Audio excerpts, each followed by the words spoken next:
আমাদের মধ্যে অনেক মানুষই এখন মেন্টাল ডিপ্রেশন এবং মনোবিকার বা বিভিন্ন রকম দুশ্চিন্তা মানুষকে পীড়িত করে বেড়াচ্ছে।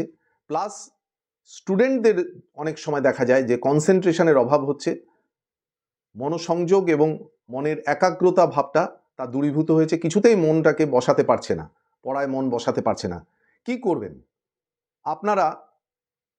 আপনাদের ঘরের নর্থ ইস্ট কর্নারে আপনারা যে ঘরটা রয়েছে সেই ঘরে যান এবং নর্থ ইস্ট কর্নারে মুখ করে বসুন এবং আপনার আই লেভেলে একটা প্রদীপ সর্ষের তেল দিয়ে জ্বালিয়ে দিন। প্রদীপের মধ্যে 10টা আপনার গোলমরিচ দিন, দিয়ে আপনি সেই দিকে তাকিয়ে থাকুন এক দৃষ্টে এবং ওং নমঃ শিবায় নমঃ শিবায় নমঃ শিবায় নাভি থেকে সেই ওং ধ্বনিটা করে নমঃ শিবায় করতে থাকুন আর তাকিয়ে থাকুন।